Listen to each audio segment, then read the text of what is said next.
Imagine a nearly 100-year-old company, founded way back in 1925, deeply rooted in family legacy. Yeah, where the history is, practically built right into the walls of the headquarters. Right, exactly. Now imagine that same historic institution suddenly being forced to navigate the absolute most expensive, catastrophic weather disasters in its entire century-long existence. Which is incredibly daunting. I mean, billion-dollar storms. Yeah.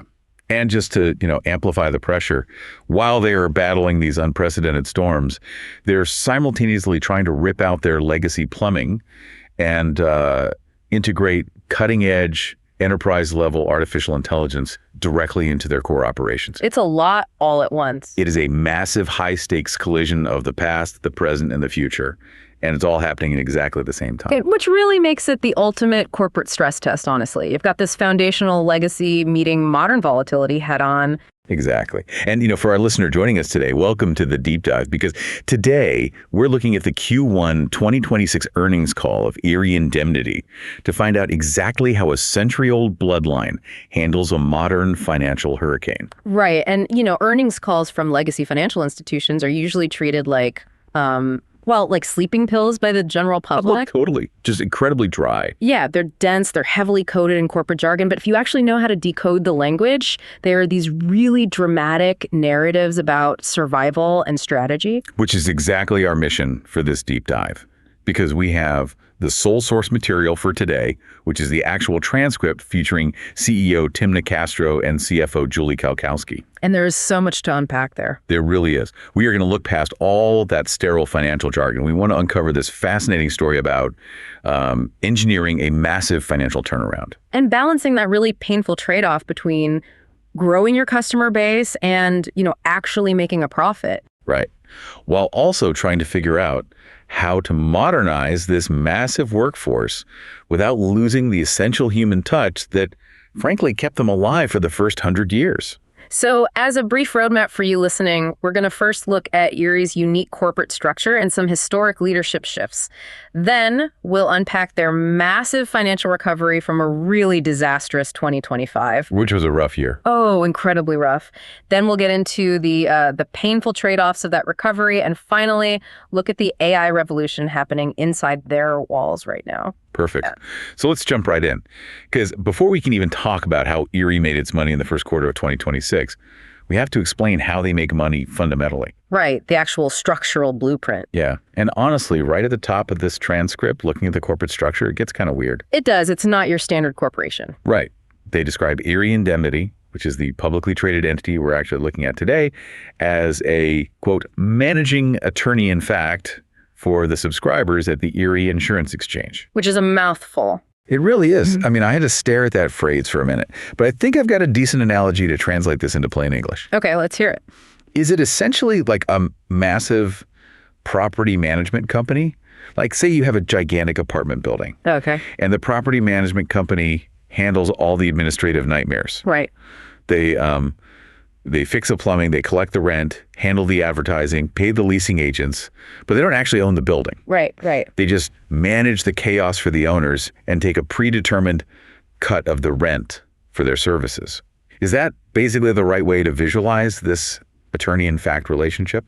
That is precisely the right way to visualize it, yes. And taking that property management analogy a step further, just like a property manager takes their cut of the rent, regardless of whether, say, the apartment building's roof caves in. Oh, interesting. Right. Erie Indemnity is structurally insulated from the actual insurance risk. Okay, so the indemnity company isn't paying out the claims. Exactly. Erie Indemnity, the company issuing this earnings report, they manage the day-to-day operations for the Erie Insurance Exchange. So what is the exchange then? The exchange itself is the actual pool of insurance policies. It's a mutual entity, which means it's literally owned by the policyholders. Got it. But an abstract pool of policies can't, hire IT staff. Right, a pool of money can't pay the electric bill. Exactly, it can't process claims. So Erie Indemnity steps in to be the operational brain. They handle policy issuance, they process the renewals, run the underwriting algorithms. And to maintain the servers, manage the agents, all of that. Exactly, and in exchange for doing all of that heavy lifting, Erie Indemnity earns management fees directly from the exchange. It is a brilliantly structured business model. I mean, you get all the cash flow of running a massive insurance operation without actually holding the bag if a hurricane wipes out a coastal city. Precisely. The exchange pays out the hurricane claims. Indemnity just keeps collecting its management fee for processing the paperwork. Wow.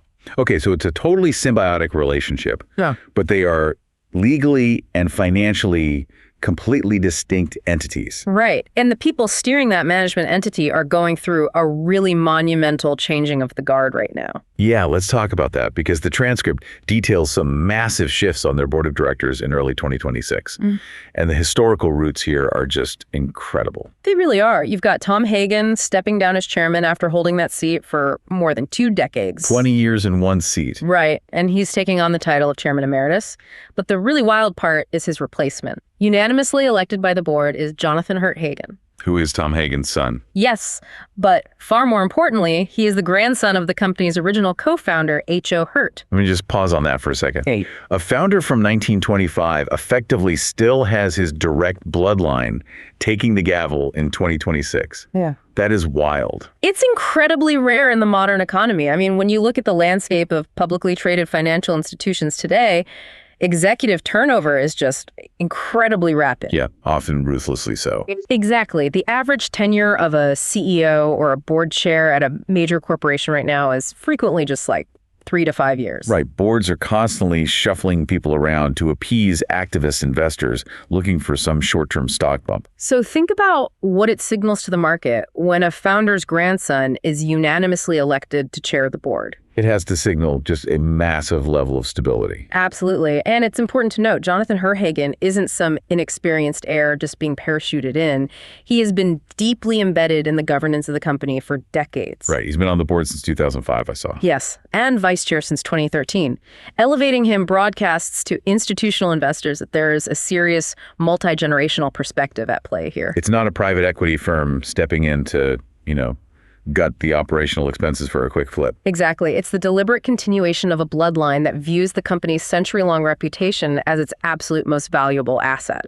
It really feels more like a multi-generational community trust than a standard cutthroat corporate boardroom. It does. And you can see that really deliberate curation of culture in the other board announcements they made too. Like they brought on a new face, William Edwards. Right, an employment lawyer. Which makes total sense, right? Yeah. Because you absolutely need sharp employment legal counsel on your board when you're navigating hybrid workforces and AI integration in 2026. Oh, the legal landscape of employment right now is an absolute minefield. For sure. But even Edwards has this deeply embedded historical tie-in. He happens to be the board chair at Wittenberg University. And why does that matter? Because that is the exact alma mater of the co-founder, H.O. Hurt. Wow. They literally went back to the founder's intellectual roots to find their newest legal mind. It is a textbook example of cultural alignment. You bring in vital, contemporary external expertise, but you're actively sourcing it from a wellspring that culturally understands the DNA of the founders. Well, even the outsiders aren't truly outsiders. Exactly. And that fierce, almost familial loyalty was palpable later in the call, too. Oh, when they announced the passing of George Lucor. Yes. He was a retired executive vice president of field operations who'd been on the board since 2016. But his story goes way deeper than just a standard board seat. Yeah, the CEO actually paused the financial updates to genuinely honor his decades of service. Which you don't always see on these calls. No, usually it's just straight to the numbers. But he pointed out that Lucor spent 30 years as an employee. He worked his way through the ranks, retired in 2010, and then immediately continued serving as a board member. 30 years. It really paints a vivid picture. Erie is a modern financial institution managing billions of dollars, but culturally, it operates with the loyalty of a small, regional family business. But I guess you don't curate a board like that just for nostalgia? No, absolutely not. You build that kind of architectural stability because when a crisis hits, a fragmented, short-term board is going to panic. Right, they start pointing fingers, making rash decisions. Exactly. But a unified, historically grounded board holds the wheel steady and steers through the chaos, and that stability was absolutely vital. Because in 2025, Erie sailed straight into a historic crisis.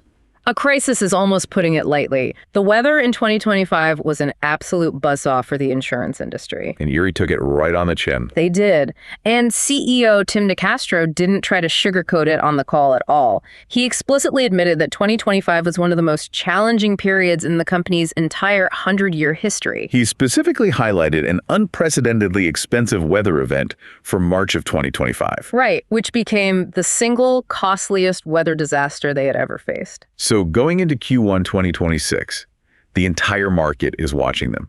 Everyone is waiting to see if this century-old ship is basically taking on water faster than it can bail it out. Exactly. And to understand the magnitude of their recovery, we have to break down the central metric of the entire insurance industry. The combined ratio. Yes, the combined ratio is the absolute pulse of an insurance company's core operations.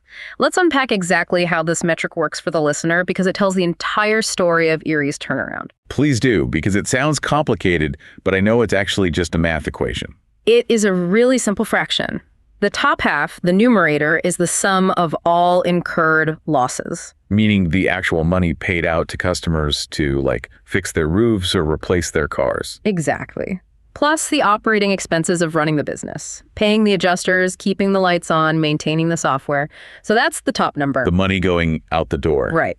And the bottom half, the denominator, is the earned premium. The actual cash collected from customers for their policies. So it's basically money going out divided by money coming in. You got it. And the magic threshold is 100%. Okay, why 100? If your combined ratio is exactly 100%, you are perfectly breaking even on your underwriting. You collected exactly as much as you spent. Okay. If it creeps over 100%, your core operations are actively bleeding money.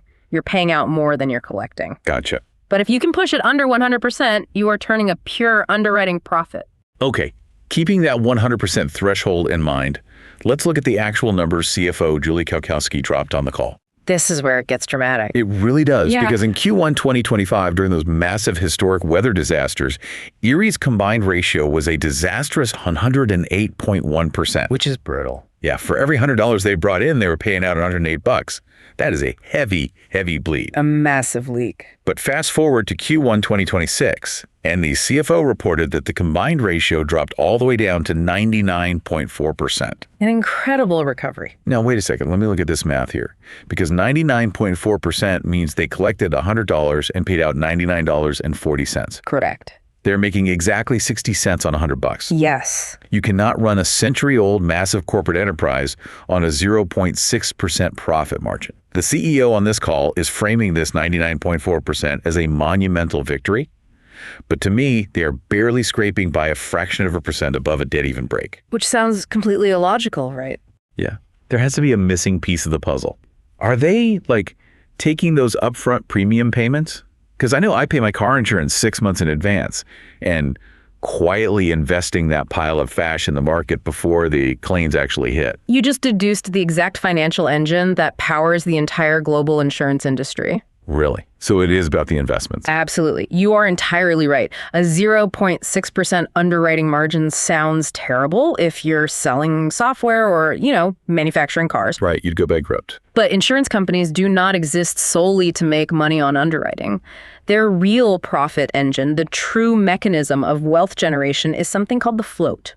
The float. Okay, walk us through the mechanics of the float. When you write a check to Erie for a year of homeowners insurance, you hand over that money today. Right. But your house might not get hit by a tree for 3 years. It might never get hit by a tree. Hopefully never. Right. But in the meantime, the insurance company gets to hold on to your cash.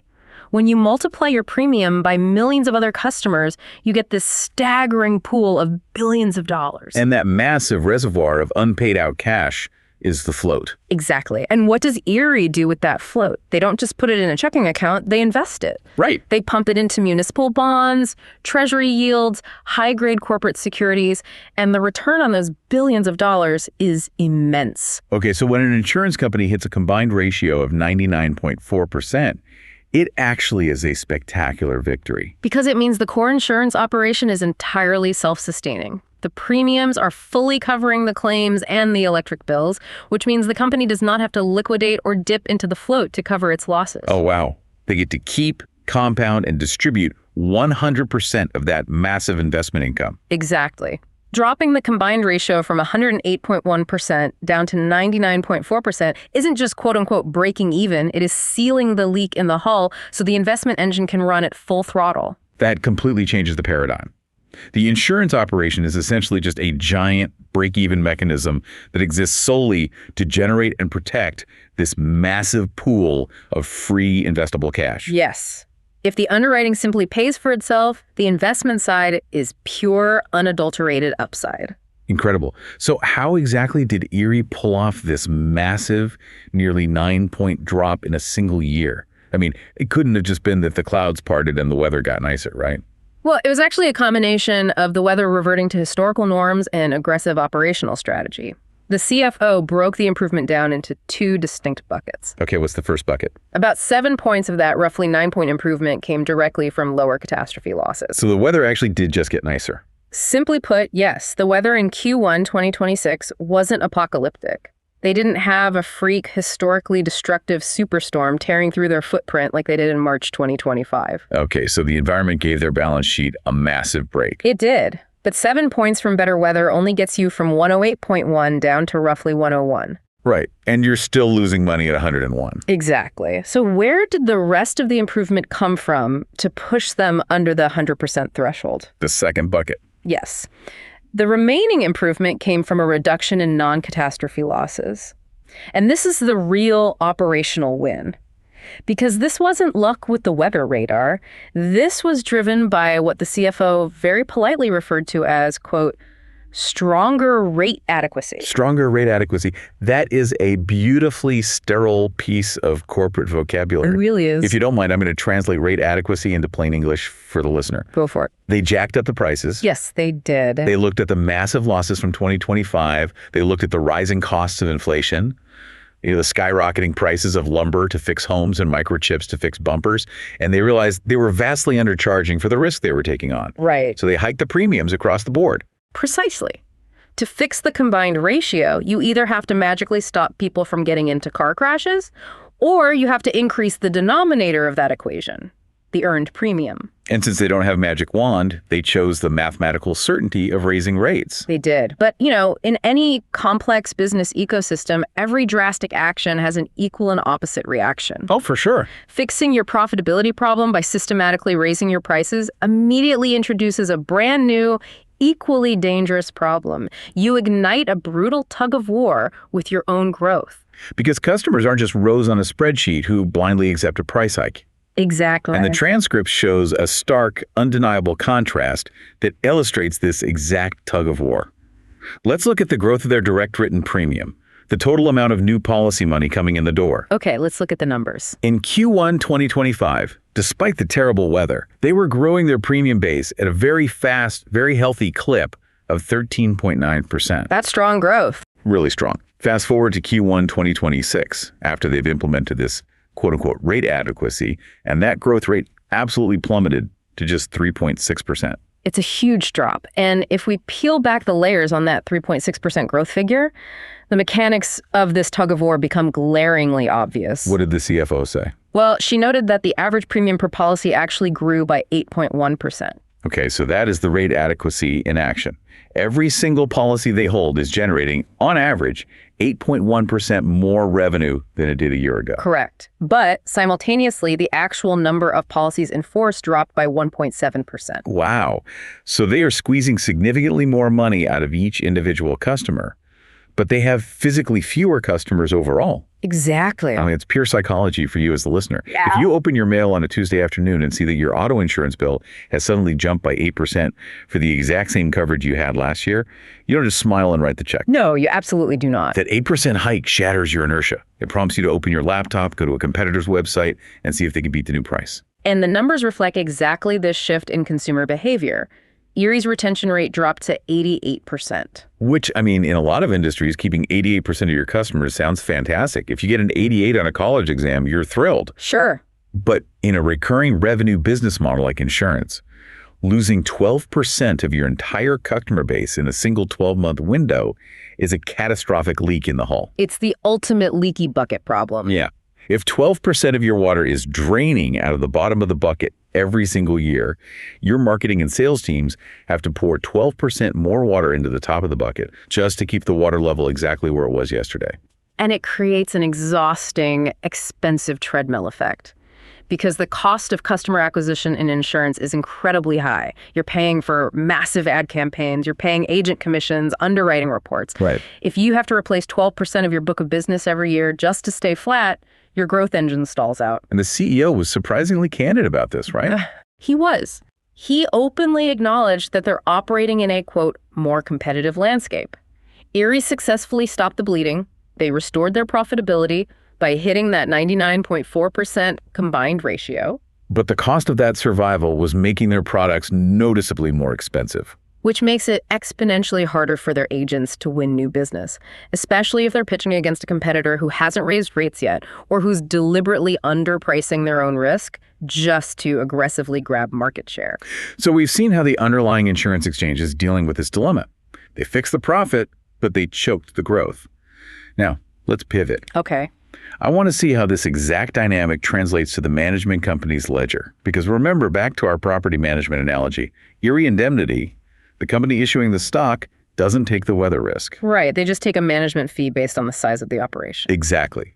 So if the exchange is shrinking its customer base by 1.7%, how does that impact the property manager's bottom line? The answer, surprisingly, is that the property manager had a fantastic quarter. The numbers are great. Indemnity's net income hit $151 million, or $2.88 per share. Which is a very solid jump from the $138 million they posted in the disaster quarter of Q1 2025. Yeah, their operating income jumped 10% to nearly $167 million. And the management fee revenue, the actual cash they collect for running the exchange, grew 4.2% to $31 million. And that 4.2% growth in management fees is a perfect reflection of the structure we discussed earlier. How so? The fees are largely based on the total premium dollars, not the raw number of human beings insured. Because the average premium went up 8.1%, the total pie of premium dollars grew. Even though there were fewer people paying into it. Exactly. As the premium pool gets bigger, Indemnity's management cut gets bigger. They are insulated from the loss of policyholders as long as the remaining policyholders are paying significantly more. That is just brilliant structuring. But as I was combing through the expense side of Indemnity's ledger, I spotted a massive paradox. Something that, on its face, completely defies basic math. Oh, the commission expenses. Yes. CFO Julie Kalkowski noted that commission expenses, which are the single largest operational cost for Indemnity, the money they pay to the agent selling the policies went up 6.4% to a staggering $465 million. Right. How on earth does your commission expense go up by 6.4% when the actual number of policies your agent sold went down by 1.7%? If your sales force is moving fewer units, shouldn't their commission checks be shrinking? It is a brilliant catch, and unpacking that paradox reveals a highly sophisticated structural mechanic in how Erie incentivizes its sales force. Okay, break it down for me. The answer is twofold, and it shows how deeply intertwined the management company and the agents really are. Right. First, base commissions in insurance aren't flat fees per policy. They're calculated as a percentage of the premium sold. Oh, I see. So even though the agent sold fewer individual policies, the policies they did sell or renew were priced 8.1% higher. Precisely. A fixed percentage of a significantly larger pie mathematically yields a larger base commission. Okay, that makes sense. But what's the second part? The second part is where the real strategy lies. A significant chunk of that $465 million wasn't just base commission, it was agent incentive compensation. Incentive compensation, like a bonus. Yes, and that incentive compensation increased specifically because the underwriting profitability, that 99.4% combined ratio, improved so drastically. Okay, let me make sure I'm connecting these dots correctly. The underwriters in the back office are the ones doing the complex math to set the prices. Why do the frontline sales agents get a massive financial bonus when the back office underwriting turns a profit? Do they get paid a bonus if the people they sell to don't crash their cars? In a roundabout way, yes, that is exactly how it works. Are you serious? Completely. And to understand why, you have to understand the independent agent model. Erie doesn't employ captive agents. Captive agents meaning like people who work directly for Erie and only sell Erie products. Right, like at State Farm or Geico. Erie uses independent agents who run their own small businesses. They can choose to place a customer with Erie or Progressive or Travelers. Erie relies heavily on these independent agents to be their first line of defense in underwriting. They essentially create a financial feedback loop to reward these agents for bringing in, quote-unquote, good risk. A good risk meaning a customer who pays their bills on time, maintains their property, drives safely, fundamentally, someone who doesn't file massive, frequent claims. Exactly. If an agent consistently places high-quality, low-risk customers with Erie, the overall profitability of the exchange improves. So in Q1 2026, because there were fewer catastrophic losses and the underwriting was significantly healthier, it triggered pre-negotiated profit-sharing bonuses for the agents. That is a masterclass in aligning incentives. You weren't just handing your agents a quota and screaming, sell, sell, sell at any cost. No, because if an agent just churns through terrible drivers to hit a quota, the company bleeds money on claims. And the agent loses their bonus. You are structurally telling them, sell to careful, responsible people, and if those people don't burn their kitchens down, we will actively cut you in on the savings. It turns every single independent agent into a frontline risk manager. It really does. It's a very smart way to manage growth. And the agents weren't the only ones who got cut in on the recovery. The shareholders saw the ultimate tangible reward too. Yes, the dividends. We talked about the magic of the float earlier. Well, the capital management strategies around that float paid off beautifully. Investment income increased from $20 million to $22 million, driven by higher yields in the market and larger overall cash balances. Right. And as the ultimate proof of their recovery, Erie Indemnity paid out $68 million in cold, hard cash dividends to their shareholders in the first quarter alone. It perfectly encapsulates the narrative CEO Tim Nicastro was trying to project. Quote, steady, measured progress. The ship isn't just patched. It's highly profitable, it's exceptionally well capitalized, and it's actively distributing excess cash back to its investors. And there's a big but here, they still have that massive leaky bucket problem. Yes, they do. The policies in force are actively shrinking. They successfully priced themselves out of the bargain bin to save their combined ratio, which means they can no longer compete on being the cheapest option. No, they cannot. So how do you solve a growth problem when you refuse to lower your prices and you refuse to take on bad, risky drivers just to pad your numbers? Well, if you can no longer compete by being the absolute cheapest option on the market, you have to pivot your competitive advantage. Okay, to what? You have to compete by being the easiest, the fastest, and the most precise option available. You solve the growth problem by radically overhauling the products and the digital platforms your agents use to close the deal. You have to remove every single ounce of friction from the buying process. Yes. If the price is higher, the experience has to be flawless. And the transcript lays out an incredibly aggressive rollout of new, streamlined products to do exactly that. Let's look at the personal insurance side first. Okay. They are pushing a product called Erie Secure Auto. They piloted it successfully in Ohio. They recently expanded it into Virginia and West Virginia. And they are dropping it into 4 more states this quarter. And what's the early feedback? The CEO noted that in the markets where it's live, it is already driving positive submission numbers and premium growth. Which is exactly what you want to see. Right. Then on the commercial side, insuring businesses and fleets, they have a platform called Business Auto 2.0. They rolled this out to 8 states in 2025.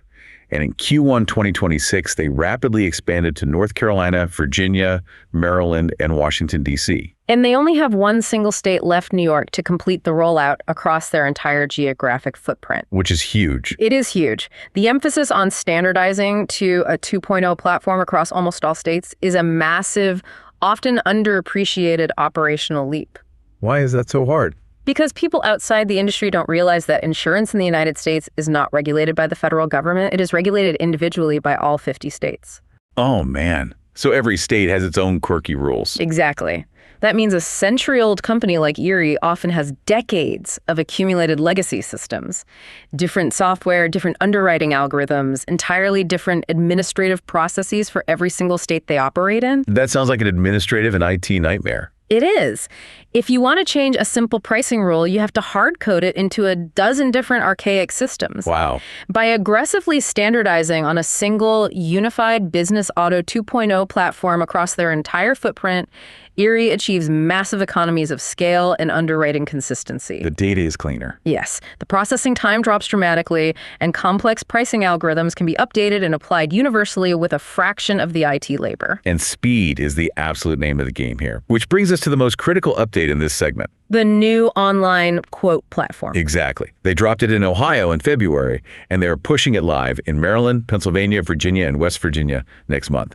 It is designed to actively replace their older, slower, legacy quoting tools. Which, again, goes right back to removing friction. Totally. Think about it like this.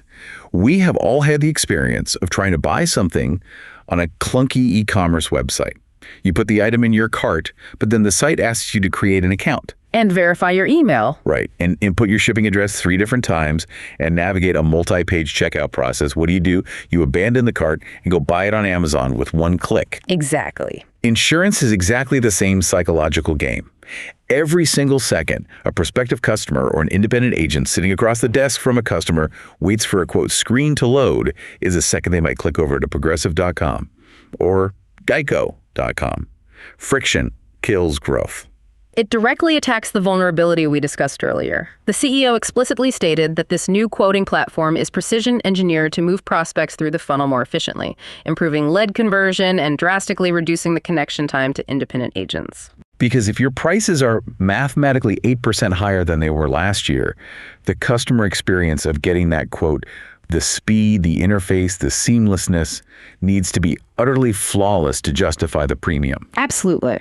But delivering a flawless, lightning-fast quote on the front end of the screen the customer actually sees requires a monumental amount of invisible heavy lifting on the back end. Yes, it does.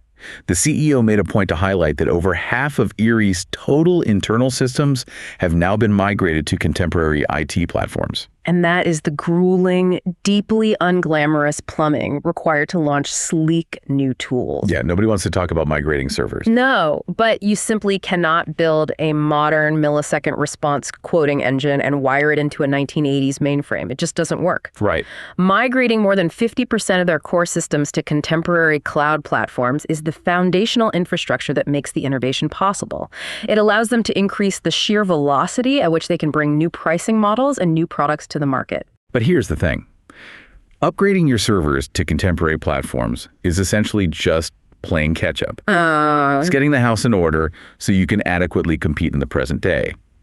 But what Erie is doing next, and this brings us to the final, and frankly, the most mind-bending part of this entire earnings call, is looking far past the present and directly toward the future. We need to talk about their enterprise AI integration. Yes.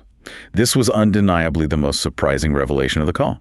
I mean, you do not expect a century-old, structurally conservative mutual insurance company to be at the bleeding edge of artificial intelligence. No, you really don't. But they aren't just quietly tinkering with AI in some isolated IT lab. Yeah. They have achieved full enterprise-wide AI deployment. Which is a massive distinction. The CEO showed that they have completely moved past the quote-unquote experimentation phase.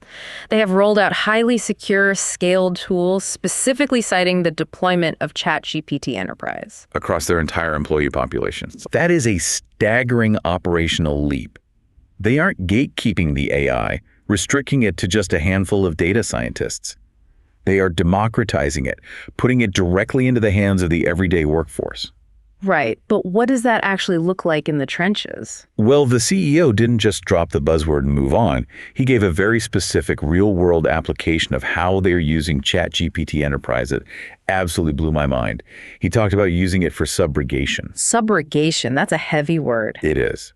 Now, for the listener, subrogation is one of those incredibly dense legal concepts that sounds intimidating, but if you've ever been in a car crash that wasn't your fault, you've actually experienced it firsthand. Okay, set the scene. Let's say you're sitting at a red light and someone rear-ends you. You call Erie. Erie doesn't wait for the legal system to figure out who is at fault. They just write you a check immediately so you can fix your bumper, rent a car, and get on with your life. Right, because that's what you pay them for. Exactly. But Erie isn't just going to eat that loss. Behind the scenes, Erie's lawyers and adjusters quietly go hunt down the at-fault driver's insurance company to demand that money back. That legally complex hunt for reimbursement is called subrogation. Perfect explanation. And to understand why AI is an absolute superpower in subrogation, you have to understand the sheer crushing volume of unstructured data involved in the process. What do you mean by unstructured data? To prove the other driver was at fault and demand a reimbursement, Erie's paralegals and claims adjusters can't just send a polite email. They have to build an airtight legal case. Right. That requires reading through thousands of pages of deeply unstructured documents. We're talking blurry PDFs of police reports, handwritten witness statements, scratched on notepad paper. Oh, man. Highly dense medical bills with thousands of individual line items, auto repair invoices detailing hours of mechanical labor, and endless messy email chains between auto shops and adjusters. That sounds awful. It is. Historically, a human being had to sit at a desk, read every single page, highlight the relevant facts, and manually type up a summary to prove liability. It is grueling, mind-numbing work. Enter ChatGPT. Exactly. By deploying secure large language models like ChatGPT Enterprise, the game completely changes.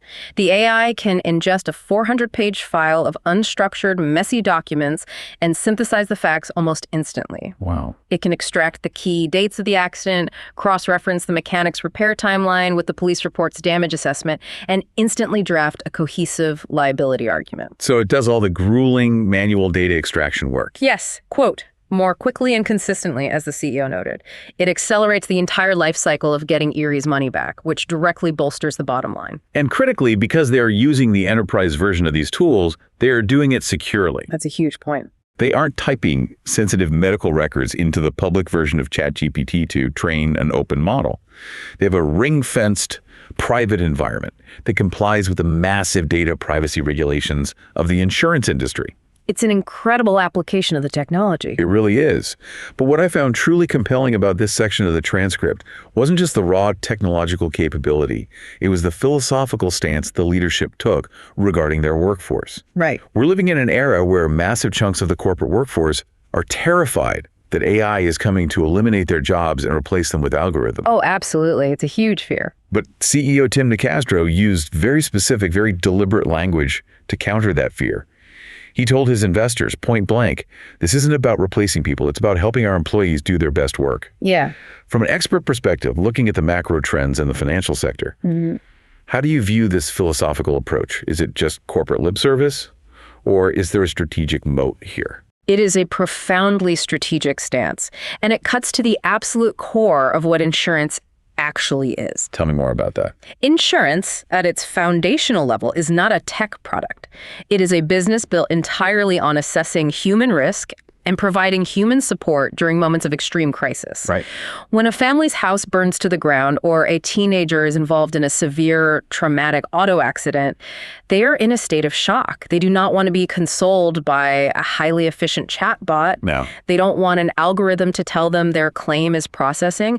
They need empathy. They need the nuanced judgment and the stabilizing care of an experienced human adjuster to walk them through the worst day of their lives. That makes total sense. The judgment, the empathy, and the century of accumulative human experience remain Erie's ultimate, unreplicable competitive advantage. What AI does is handle the massive, invisible backlog of administrative friction. It reads the 40-page police reports, the adjuster doesn't have to. Exactly. It accelerates the data extraction and drastically reduces the risk of a tired paralegal missing a critical detail buried on page 72 of a medical file. But the AI doesn't make the final call. The AI doesn't deliver the news to the family. Right. Erie is deliberately positioning this technology to strengthen the human touch by removing the robotic, soul-crushing data entry from the humans' plates, allowing them to focus entirely on the complex, empathetic work that only a human being can do. They're using robots to allow their humans to be more human. That's a great way to put it. It is a fascinating juxtaposition. And, it really brings us to a perfect synthesis of this entire journey we've taken through the transcript today. We really covered a lot of ground. We did. We started by looking at a legacy company honoring its 1925 founders by elevating a multi-generational bloodline to steer the board. We saw how that steady hand at the wheel allowed them to survive a catastrophic, historically devastating weather year in 2025. We watched them wrestle with the painful mathematical tug-of-war between raising rates to achieve that 99.4% combined ratio and the subsequent 12% loss in customer retention. Yep.